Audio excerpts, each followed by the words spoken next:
Here he comes.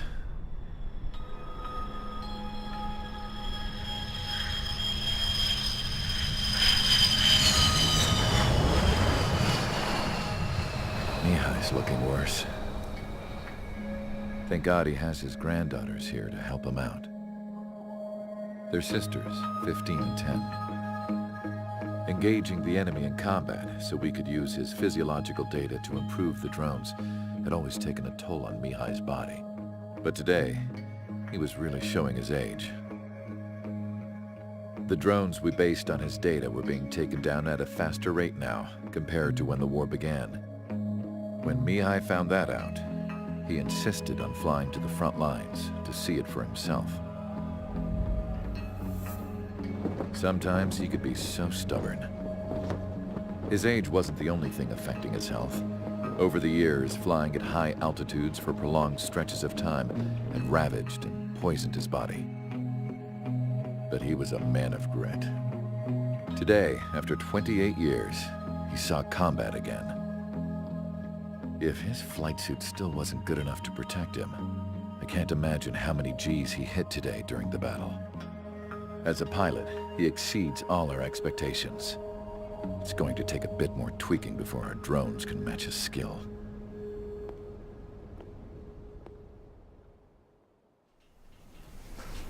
How penal is this penal unit, you ask?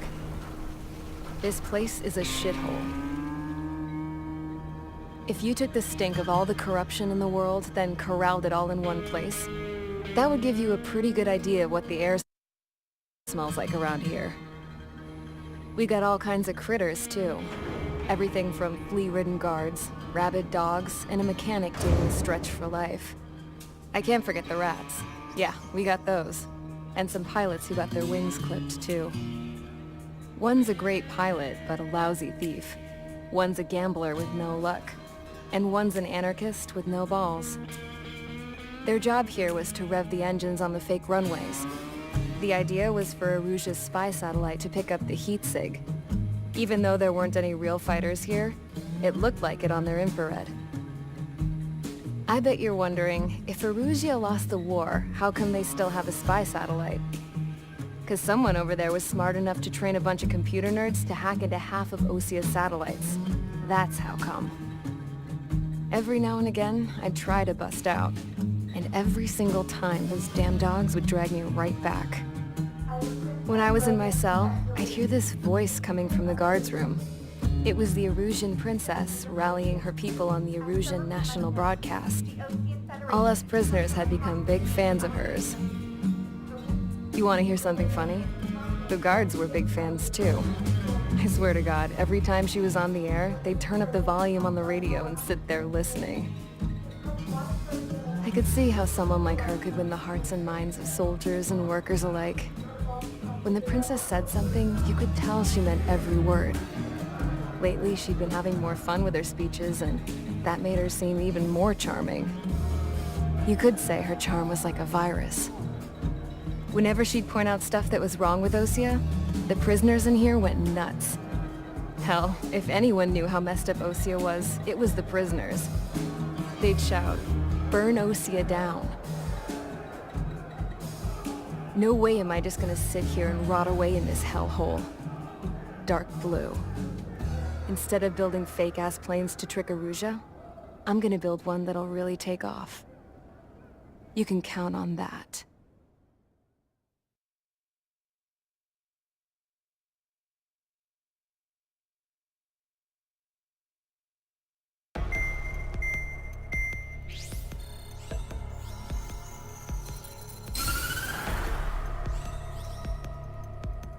As proved by the failure of our previous strategy, the Arsenal birds have bolstered the enemy's anti-air network. This will be difficult to overcome. However, we still need to get swiftly to the space elevator no matter what it takes. Someone there is counting on us. The hero of the Circum-Pacific War and the man who spearheaded the construction of the space elevator. Osia's former president, Mr. Harling. Mr. Harling was inspecting the elevator when the war broke out. He's been classified as missing since the elevator was taken over by the Erusian forces. However, according to the latest intel, a military officer accompanying Mr. Harling hid him inside the facility. Both are waiting for a chance to escape. Enemy anti-air radar network has been set up around the space elevator. It's likely a large squadron would be detected. We will send a single aircraft through the network and send in a rescue team soon after. A number of anti-air radars have been set up around the space elevator. However, our reconnaissance suggests their network is weakest along the southeastern coast of Selatapura, so we can elude the enemy's observation. There are a lot of rain clouds this time of year. Flying through the clouds will enable us to stay hidden from their radar. If you happen to be detected by their radar, we will be forced to abort the mission. The lone pilot who will head up this strategy is you, Trigger. After you bust through, secure the rescue craft's landing zone by taking out the anti-air weapons. Gollum and others will arrive shortly for support. Provide escort for Mr. Harling's craft after rendezvous. Good luck out there, everyone.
Aircraft preparations complete. Sortie ASAP.